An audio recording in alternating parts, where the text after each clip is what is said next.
평창동 한복판, 높은 담장으로 둘러싸인 2층 한옥은 서울 어디서도 찾기 힘든 고요함을 간직하고 있었다.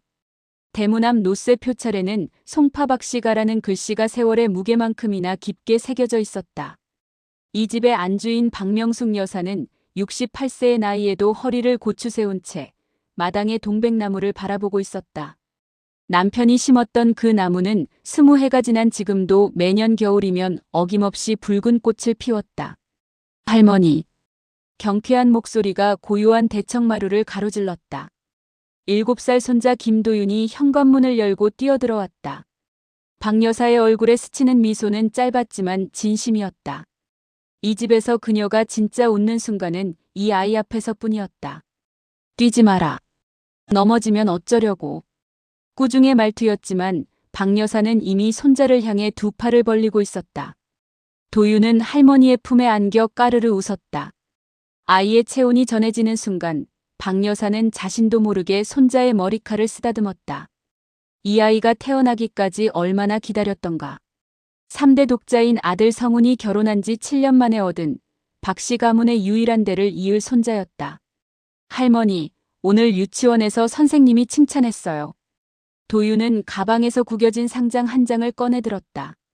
전국 어린이 음악 콩쿠르 장려상. 박 여사는 상장을 받아들었지만 미간이 미세하게 좁혀졌다. 바이올린. 그 악기는 박씨 가문 그 어디에도 없던 것이었다. 잘했구나. 칭찬은 했지만 박 여사의 시선은 상장 위를 맴돌다 이내 창밖으로 향했다. 남편은 평생 음악과는 거리가 먼 판사였고 자신 역시 국악조차 즐기지 않았다. 아들 성우는 어렸을 적 학교 음악 시간마다 음치라는 낙인을 받았던 아이였다. 그런데 도윤은 달랐다. 3살 때 처음 장난감 피아노를 건드린 순간부터 이 아이는 소리에 대한 남다른 감각을 보였다. 도윤아, 손 씻고 와서 간식 먹어라. 박 여사는 상장을 조심스럽게 접어 서랍 깊숙이 넣었다. 기쁜 일인데도 왠지 마음 한편이 무거웠다. 손자를 바라보는 그녀의 눈빛에는 사랑과 함께 설명할 수 없는 불안이 어려 있었다. 저녁 식사는 조용했다. 아들 성우는 대학병원 수술 일정 때문에 자리에 없었고 며느리 이지은은 부엌에서 설거지를 하고 있었다. 박 여사는 상 앞에 앉아 도윤이 밥을 먹는 모습을 관찰했다. 젓가락질 하나 고개를 까딱이는 습관 하나까지 그녀는 손자의 모든 것을 기억하려는 듯 응시했다. 할머니는 안 드세요? 도윤이 맑은 눈으로 물었다. 박 여사는 고개를 끄덕이며 숟가락을 들었으나 입맛은 없었다. 최근 들어 밤잠을 설치는 날이 많았다. 명절 때마다 반복되는 친척들의 말이 자꾸 머릿속을 맴돌았다. 도윤이는 누굴 닮았대요?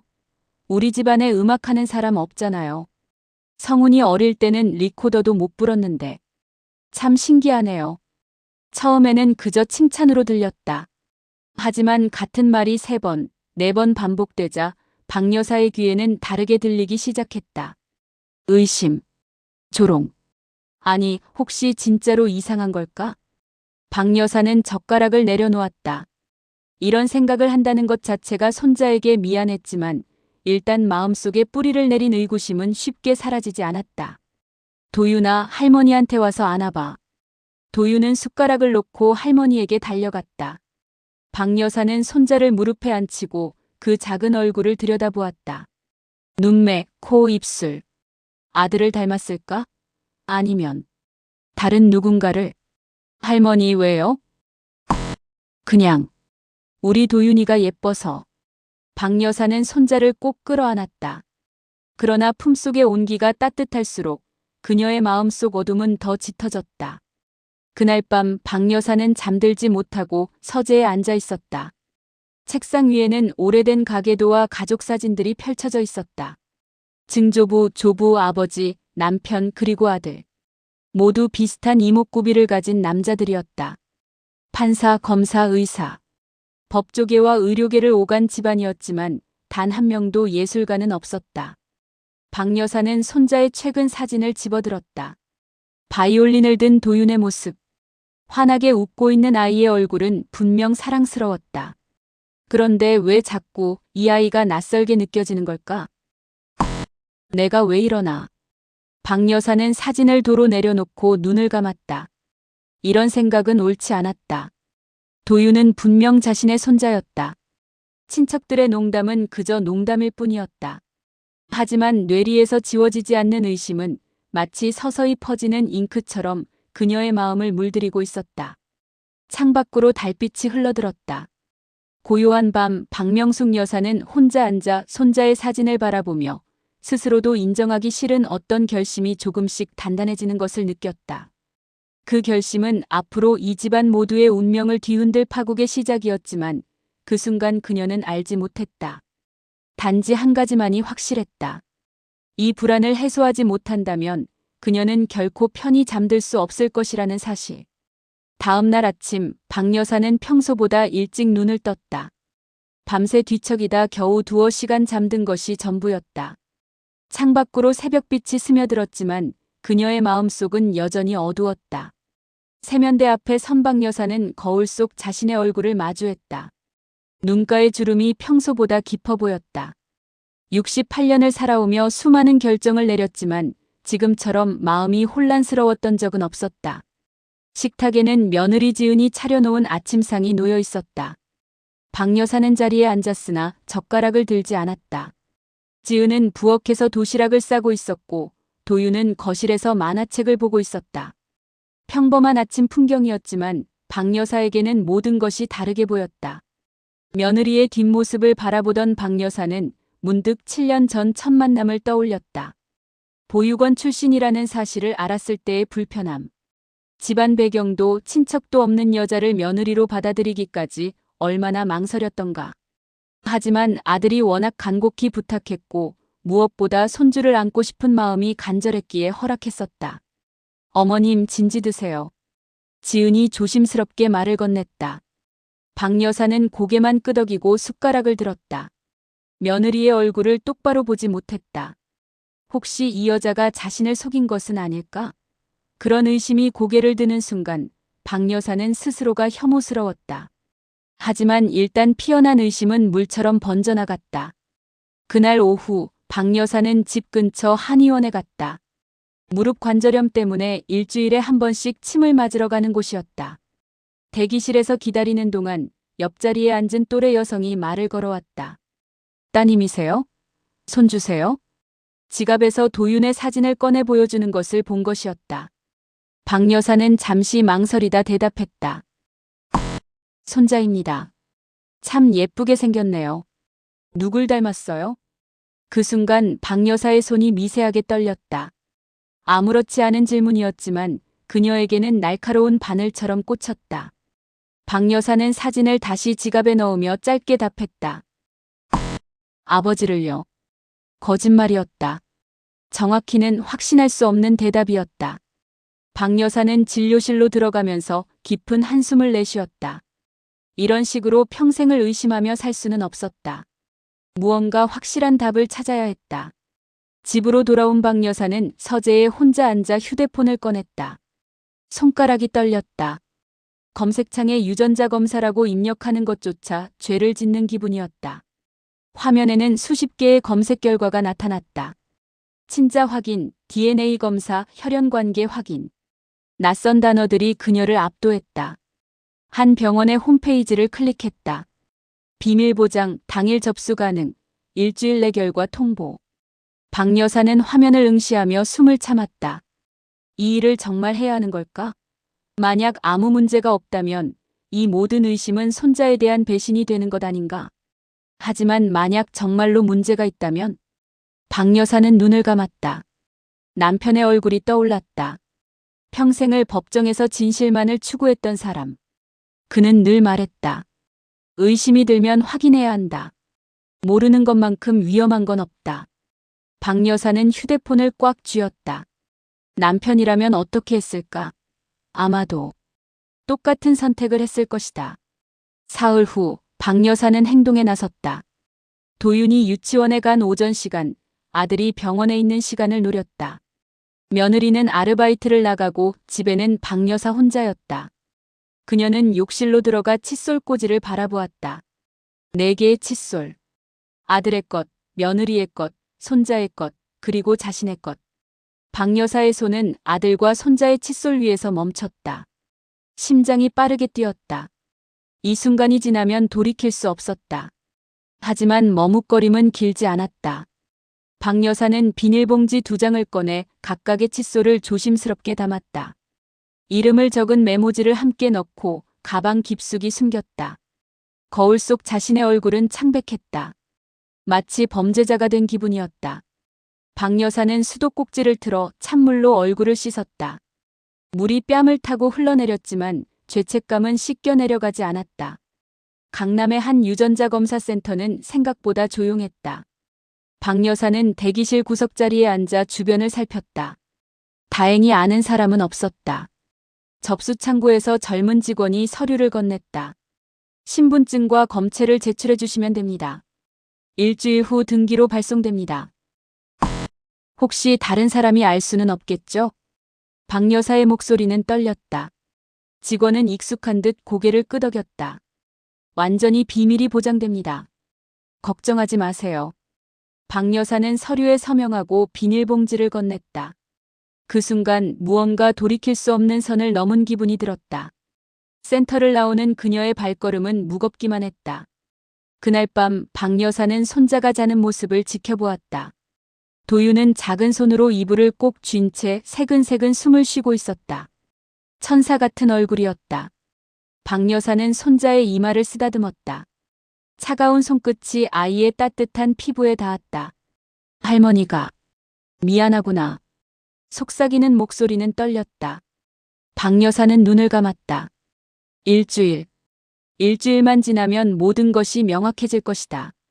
그때는 이 모든 의심을 웃어넘길 수 있을까? 아니면 더 끔찍한 진실과 마주하게 될까? 박 여사는 자리에서 일어나 복도로 나왔다. 거실벽에 걸린 가족 사진이 눈에 들어왔다.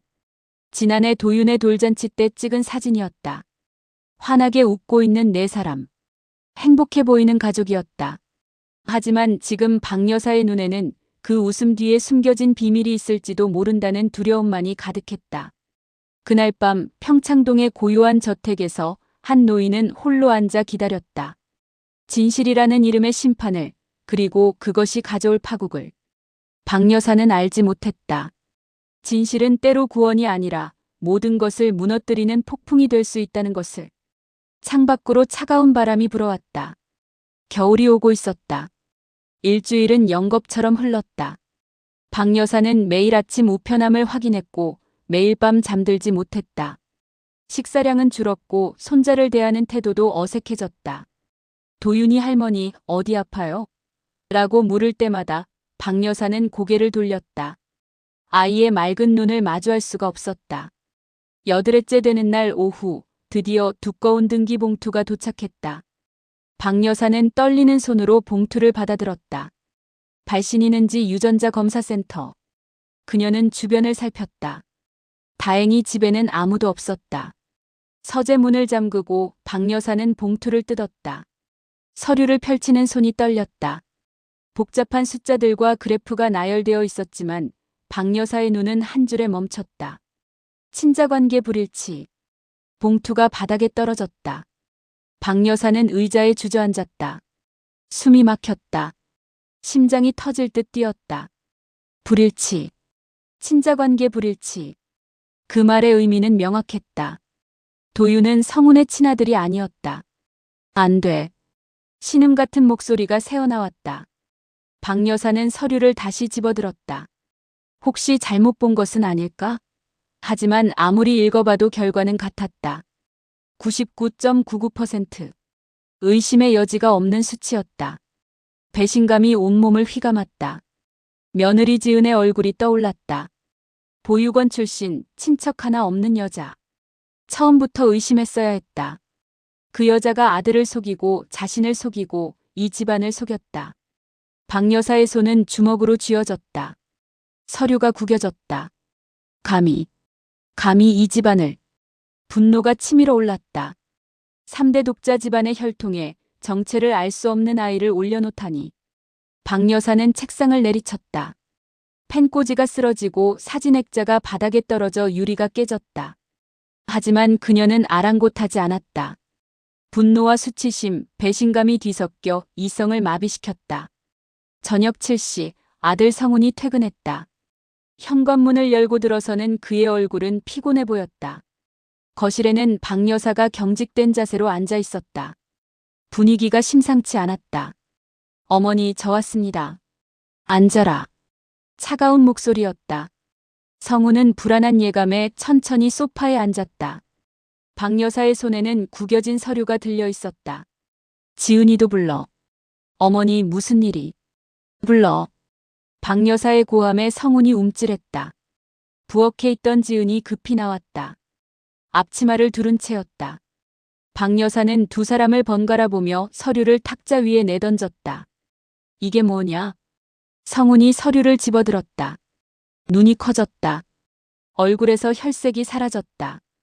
옆에 선 지은은 서류를 보지도 못한 채 무릎이 꺾였다. 어머님, 입 닥쳐.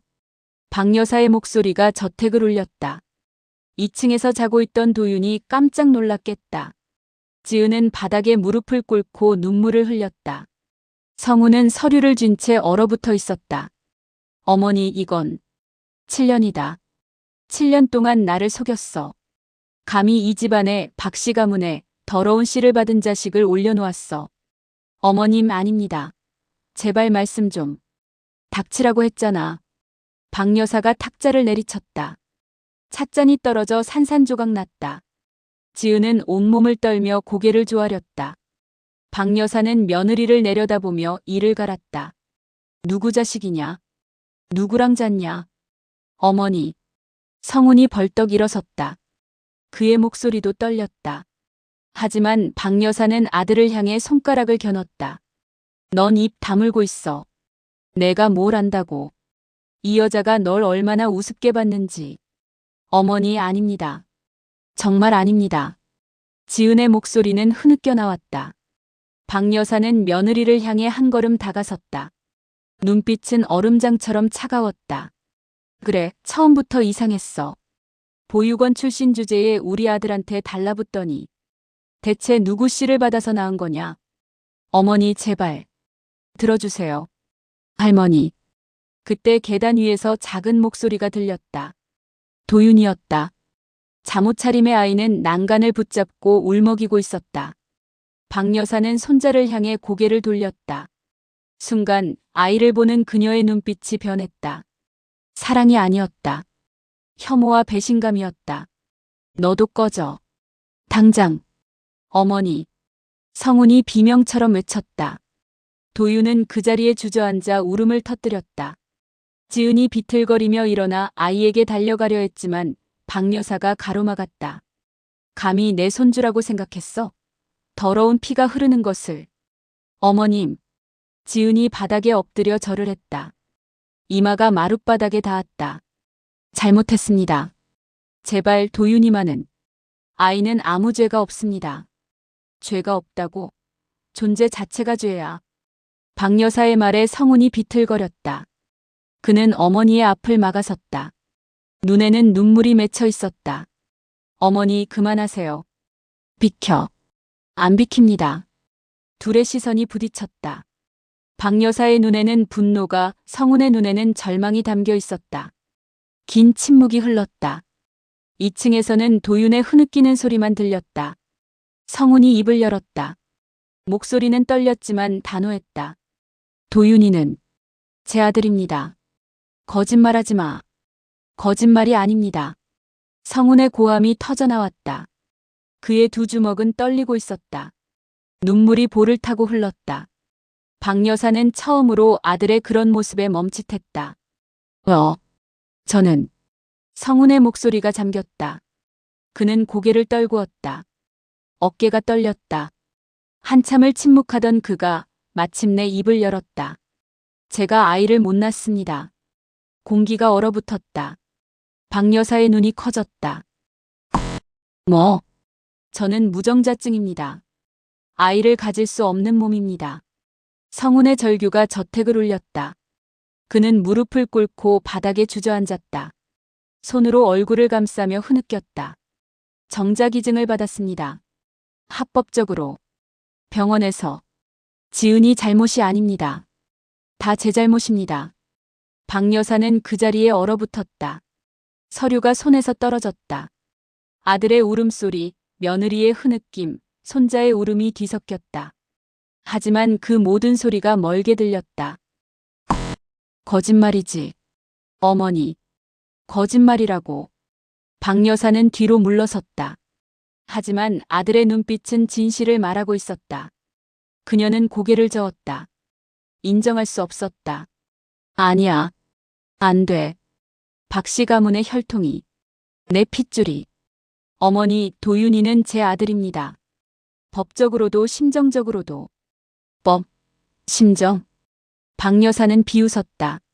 하지만 그 웃음은 곧 분노로 바뀌었다. 피 한 방울 섞이지 않은 것을 어떻게 내 손주라고 부르냐. 어떻게 족보에 올리냐. 어머니, 너희들 다 나가. 당장 이 집에서 나가. 순간 침묵이 흘렀다. 성우는 천천히 고개를 들었다. 눈물 젖은 얼굴로 그는 어머니를 바라보았다. 알겠습니다. 그는 일어나 지은의 손을 잡았다. 둘은 비틀거리며 계단으로 향했다. 도윤을 안아 올렸다. 아이는 할머니를 돌아보며 울었지만 박 여사는 고개를 돌렸다. 현관문이 닫혔다. 저택에는 박 여사 혼자 남았다. 그녀는 거실 한가운데 서서 텅 빈 공간을 바라보았다. 승리한 기분은 전혀 들지 않았다. 그저 공허함만이 뼛속까지 스며들었다. 사흘이 지났다. 평창동 저택은 무덤처럼 고요했다. 박 여사는 거실 소파에 앉아 창밖을 바라보았다. 겨울 해는 일찍 지고 긴 밤이 찾아왔다. 하지만 그녀는 불을 켜지 않았다. 어둠 속에 앉아 시간이 흐르는 것도 잊은 채 그저 멍하니 있을 뿐이었다. 식사는 거의 하지 않았다. 집안일을 도와주던 가사 도우미가 차려놓은 음식은 그대로 식어갔다. 전화기는 울렸지만 받지 않았다. 친척들, 지인들의 연락이었지만 박 여사는 누구와도 말하고 싶지 않았다. 첫날 밤에는 승리감이 있었다. 가문의 순수함을 지켰다는 자부심이었다.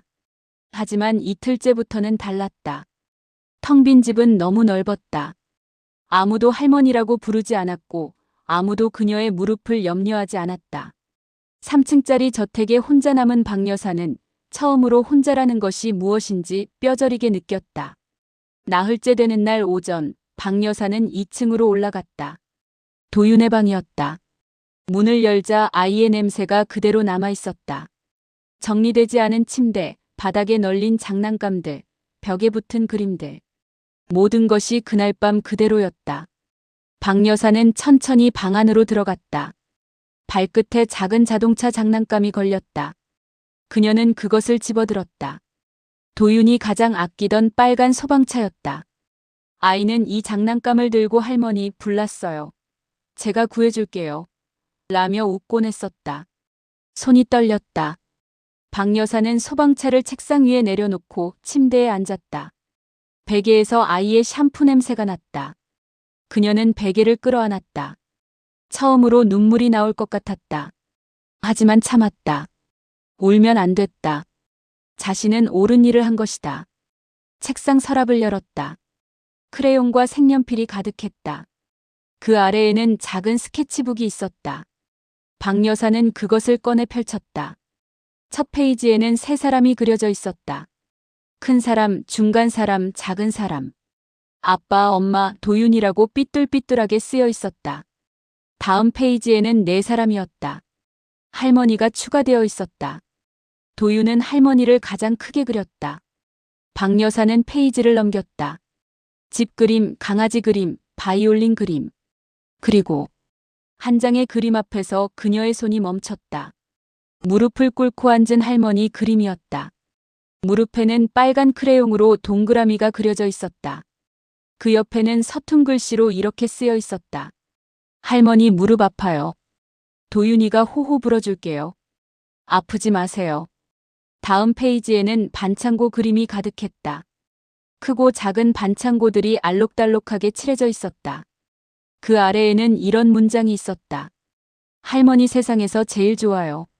아프지 말고 오래오래 살아요. 도윤이가 할머니 지켜줄게요. 스케치북이 무릎 위로 떨어졌다. 박 여사는 두 손으로 얼굴을 감쌌다. 숨이 막혔다. 가슴이 찢어지는 것 같았다. 처음으로 눈물이 쏟아져 나왔다. 도윤아. 신음처럼 흘러나온 이름이었다. 박 여사는 스케치북을 다시 집어들고 그림을 바라보았다. 핏줄이 아니면 뭐가 대수인가. 이 아이는 자신을 사랑했다. 조건 없이 순수하게 그저 할머니라는 이유만으로. 그녀는 명절 때를 떠올렸다. 친척 조카들이 찾아왔을 때 그들은 무엇을 했던가. 어머니 건강하세요? 라는 인사 뒤에는 언제나 재산 이야기가 따라왔다. 재산 정리는 하셨어요? 명의는 누구 앞으로 하실 거예요? 겉으로는 웃지만 눈빛은 차갑기만 했다. 하지만 도윤은 달랐다. 아이는 단 한 번도 할머니에게 무언가를 요구하지 않았다. 그저 할머니 곁에 있고 싶어 했고 할머니가 아프면 걱정했다. 핏줄인 조카들보다 피 한 방울 섞이지 않은 손자가 자신을 더 사랑했다. 내가 무슨 짓을 한 거지? 박 여사는 스케치북을 가슴에 안았다. 온몸이 떨렸다. 후회가 밀려왔다. 그날 밤 아이의 눈빛이 떠올랐다. 할머니. 라고 부르던 떨리는 목소리. 그녀가 아이를 밀쳐냈을 때 도윤의 얼굴에 떠올랐던 상처받은 표정. 미안해. 정말 미안해. 박 여사는 침대에 얼굴을 묻고 흐느꼈다.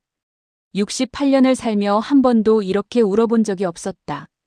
남편이 죽었을 때도 부모님을 떠나보냈을 때도 이렇게 울지 않았다. 하지만 지금은 멈출 수가 없었다. 그날 오후 박 여사는 전화기를 집어들었다. 아들의 번호를 눌렀다. 신호음이 울렸다. 한 번, 두 번, 세 번. 아무도 받지 않았다. 끊긴 신호음이 그녀의 귀를 울렸다. 박 여사는 다시 걸었다. 6번을 걸었지만 아들은 받지 않았다. 당연했다. 자신이 아들이었어도 받지 않았을 것이다. 성훈아. 박 여사는 전화기를 내려놓고 고개를 떨어뜨렸다. 이제 어떻게 해야 할까? 무엇부터 해야 할까? 용서를 빌어야 할까? 하지만 어떻게? 무슨 자격으로? 창밖으로 눈이 내리기 시작했다. 하얀 눈송이들이 조용히 땅에 내려앉았다. 박 여사는 창가에 서서 눈을 바라보았다. 정원의 동백나무는 여전히 그 자리에 서 있었다. 남편이 심었던 그 나무. 남편이라면 뭐라고 했을까? 당신. 내가 잘못했어요. 박 여사는 창문에 이마를 기댔다. 차가운 유리가 피부에 닿았다. 혈통이 뭐가 중요해요? 핏줄이 뭐가 대수예요? 사랑하는데. 진짜 사랑하는데. 목소리가 떨렸다. 박 여사는 눈을 감았다. 그날 밤 도윤을 밀쳐냈던 순간이 계속 떠올랐다. 아이가 넘어지며 울었던 소리, 며느리가 아이를 끌어안으며 떨었던 모습, 아들이 무릎 꿇고 울었던 장면. 내가 괴물이었어. 박 여사는 자신의 두 손을 바라보았다. 이 손으로 손자를 밀쳤다. 이 입으로 며느리를 모욕했다. 이 마음으로 아들을 상처 입혔다. 가문, 혈통, 체면. 그 모든 것을 지키려다 정작 가장 소중한 것을 잃었다. 밤이 깊어갔다. 박 여사는 도윤의 방에서 나오지 않았다. 스케치북을 펼쳐놓고 한 장 한 장 넘기며 아이의 그림을 바라보았다. 할머니를 그린 그림, 가족을 그린 그림, 사랑한다고 쓴 글씨들. 도윤아. 할머니가 미안해. 정말 미안해. 박 여사는 그림을 쓰다듬었다. 아이의 온기가 느껴지는 것 같았다. 하지만 이미 늦었을까? 이미 돌이킬 수 없을 만큼 상처를 준 것은 아닐까? 새벽 2시, 박 여사는 결심했다. 무릎을 꿇어야 했다. 빌어야 했다. 체면도 자존심도 그 무엇도 중요하지 않았다. 손자를, 며느리를, 아들을 다시 안아야 했다. 그녀는 스케치북을 가슴에 꼭 안고 눈물을 흘렸다. 평창동의 추운 겨울밤, 텅 빈 저택에서 한 노인은 마침내 깨달았다. 진짜 가족은 피가 아니라 함께 나눈 시간과 사랑으로 만들어진다는 것을. 그리고 그 깨달음은 너무나 뼈아픈 대가를 치르고 얻은 것이었다. 다음 날 아침 박 여사는 평소보다 일찍 일어났다. 밤새 잠을 이루지 못했지만 눈빛만은 또렷했다. 그녀는 옷장을 열고 가장 단정한 옷을 꺼내 입었다. 거울 앞에 선 그녀의 얼굴은 야위었지만 결연한 무언가가 서려 있었다. 아들의 전화번호는 여전히 받지 않았다. 박 여사는 가사 도우미에게 물어 겨우 주소를 알아냈다. 관악구의 낡은 다세대 주택. 엘리베이터도 없는 4층 옥탑방이었다. 평창동 저택에서 살던 가족이 이제는 그곳에 있었다. 택시 안에서 박 여사는 도윤의 스케치북을 무릎 위에 올려놓고 있었다. 손은 떨렸지만 되돌아갈 생각은 없었다. 차창 밖으로 서울의 풍경이 스쳐 지나갔다. 평창동의 고급 주택가에서 점점 멀어져 좁은 골목과 낡은 건물들이 나타났다. 여기서 내려주세요. 박 여사는 택시에서 내려 건물을 올려다보았다. 페인트가 벗겨진 외벽, 녹슨 계단. 68년을 살면서 이런 곳에 와본 적이 없었다. 그녀는 천천히 계단을 올랐다. 무릎이 아팠지만 멈추지 않았다. 한 계단 한 계단 오를 때마다 숨이 찼지만 박 여사는 난간을 붙잡고 계속 올랐다. 4층에 도착했을 때 그녀는 잠시 숨을 고르며 서 있었다. 복도 끝, 철문 하나가 보였다. 문패에는 김성훈이라는 이름이 적혀 있었다. 박 여사는 그 앞에 섰다. 손을 들어 초인종을 누르려 했지만 손가락이 떨려 쉽게 닿지 않았다. 용기를 내어 초인종을 눌렀다. 딩동 소리가 울렸다. 안에서 발소리가 들렸다. 문이 열렸다. 며느리 지은이었다. 상처받은 얼굴, 야윈 볼, 그리고 놀란 눈빛. 어머님. 목소리는 떨렸다. 박 여사는 며느리를 마주 보았다.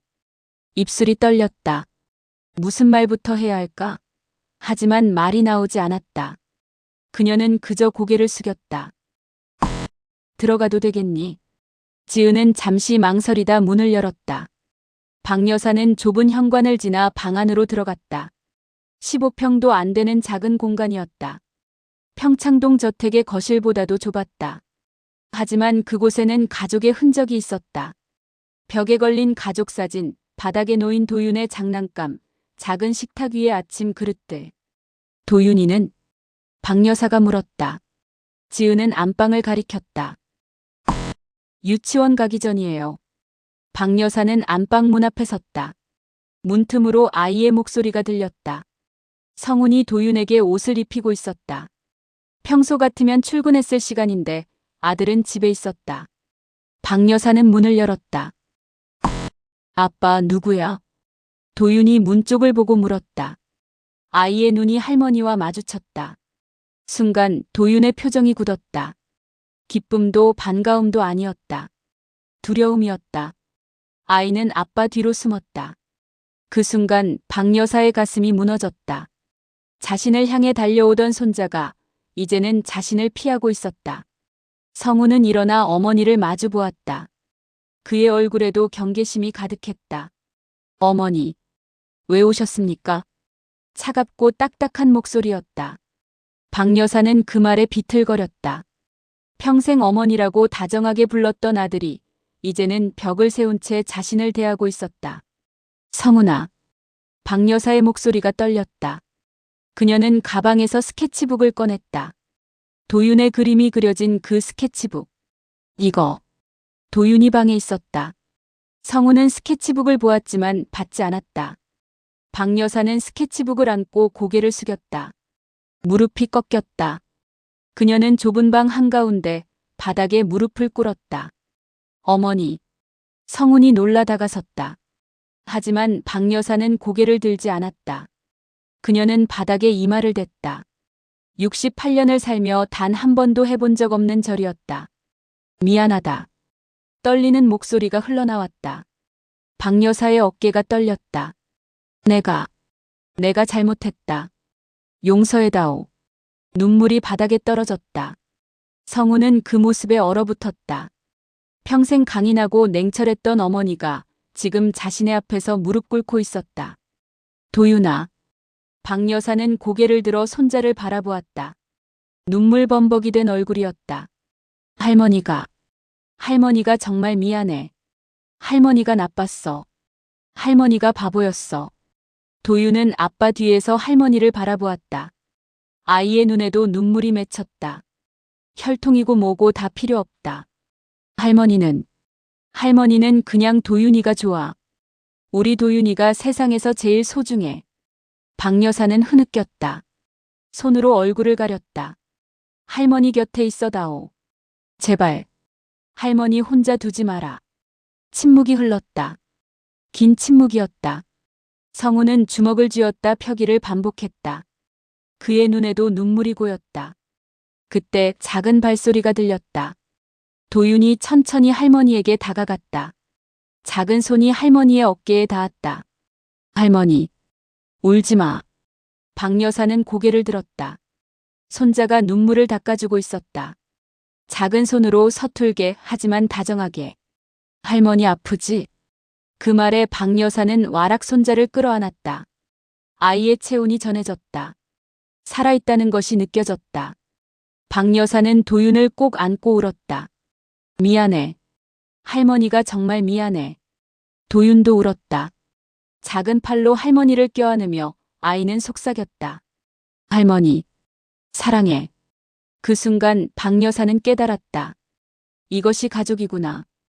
핏줄이나 혈통이 아니라 서로를 안아주고 눈물을 닦아주고 용서해주는 것.